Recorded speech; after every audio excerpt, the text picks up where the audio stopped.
అభివృద్ధి చేయడం తెలిసిన పార్టీ భారతీయ జనతా పార్టీ. ఈరోజు దేశంలో సంపద సృష్టించడంలో బ్రహ్మాండంగా ముందుకు తీసుకుపోతున్న వ్యక్తి నరేంద్ర మోడీ గారు. కానీ ఈ రాష్ట్రం అన్ని విధాలా నష్టపోయింది. ఈరోజు నా బాధ్యత ఏంటంటే నేను ఆ విషయం కూడా మీకు చెప్పాలి. 40 ఏళ్లుగా మీరందరూ మమ్మల్ని గౌరవించారు, ప్రత్యేకంగా నన్ను అభిమానించారు. సమైక్య ఆంధ్రప్రదేశ్ అందరికంటే ఎక్కువ ముఖ్యమంత్రిగా ఉండే అవకాశం ఇచ్చారు. నా జీవితంలో ఎప్పుడూ మర్చిపోలేను. ప్రతిపక్ష నాయకుడు కూడా అవకాశం ఇచ్చారు. కానీ ప్రతి క్షణం ఒకటే బాధ్యతగా ఆలోచించాను. నా వల్ల ఈ రాష్ట్రం బాగుపడుతుంది, మీకు న్యాయం చేయాలి, మన పిల్లలకు ఉద్యోగాలు ఇవ్వాలి, రైతులను ఆదుకోవాలి, మా మహిళలను ఆదుకోవాలి, బడుగు బలహీన వర్గాలకు న్యాయం చేయాలి. ఇవన్నీ జరగాలంటే సంపద సృష్టించాలనే ఉద్దేశంతో నేను ముందుకు పోయాను. ఆ రోజు అందుకే మీరు చూస్తే విశాఖపట్నం గాని హైదరాబాద్ నగరాన్ని గాని సంపద సృష్టించి మా పిల్లలకు ఉద్యోగాలు ఇచ్చి ఈరోజు ముందుకు నడిపించాం.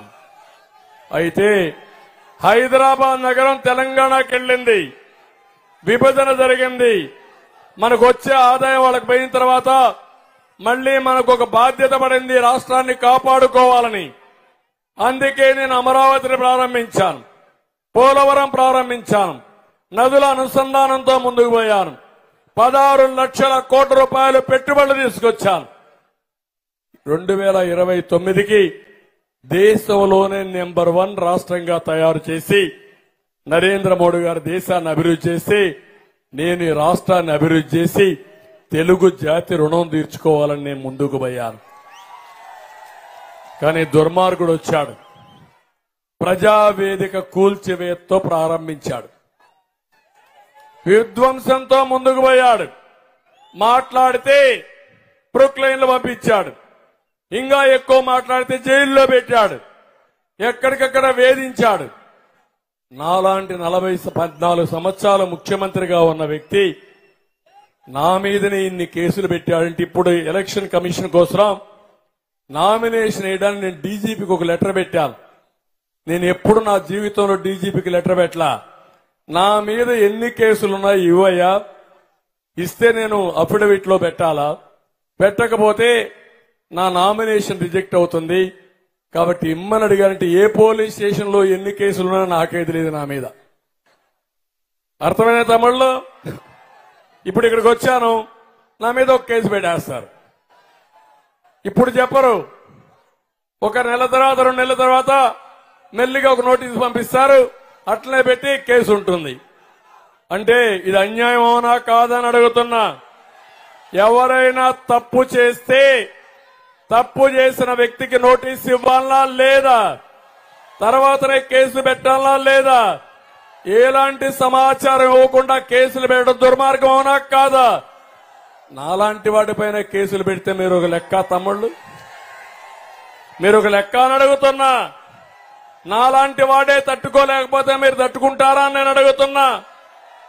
నేను మీకోసం పోరాడితే నేను జగన్మోహన్ రెడ్డికి విరోధిని అంటే నేను కూడా కాడి పడేసి 40 ఏళ్లు ఆదరించిన మిమ్మల్ని వదిలిపెట్టి నేను కూడా దంకోవాలా, పారిపోవాలా? పారిపోమంటారని అడుగుతున్నా. అదే నిలబడ్డా, అదే నిలదొక్కున్నా, మళ్లీ ఒక ప్రతిజ్ఞ చేసుకున్నా, ఒకే మాట అనుకున్నా, ఒకే సంకల్పం. 40 ఏళ్లు నన్ను గౌరవించారు, తిరిగి రాష్ట్రాన్ని ఘాటిలో పెట్టి మళ్లీ అన్ని రాష్ట్రాలతో సమానంగా చేసి తెలుగువాడు చొక్కా ఎత్తి తిరిగేట్టుగా చేయాలనేదే, కాలర్ ఎగరేసుకొని తిరగాలనేది నా ఆలోచన. అందుకే ధైర్యంగా ముందుకు వచ్చా. ఎన్ని ఇబ్బందులు పెట్టా ముందుకు పోయా. నిన్న మీరు చూడండి, సంఘటన జరిగింది. బుద్ధి జ్ఞానం ఉంటే ఏం చేయాలి? అందరం కండెమ్ చేశాం. నేను కండెమ్ చేశాం. నేను నేరుగా ప్రోగ్రాం చూసుకుని హైదరాబాద్ పోతే ఎయిర్పోర్ట్ కు వస్తాను నాకు సమాచారం చేస్తే మా వాళ్ళని అడిగి ముందు సంఘటన మీద కండెమ్ చేద్దాం, తర్వాత మాట్లాడదామన్నాను. నేను కండెమ్ చేశాను, ప్రధానమంత్రి కండెమ్ చేశారు. మేము రాజకీయాలు ఆలోచించలేదు. సంఘటనల పట్ల అందరం కూడా స్పందించాలనుకున్నాం. కానీ ఈ ముఖ్యమంత్రి అర్ధగంట 15 నిమిషాల్లో అక్కడనే నా ప్లే కార్డ్స్ తీసుకొని నన్ను నరకాసుడని లేదంటే ఇంకోటని ప్లే కార్డ్స్ పెట్టి నేనే దోషని నేనే ఏపిచ్చానని ఇష్టానుసారంగా మాట్లాడే పరిస్థితికి వచ్చాడు.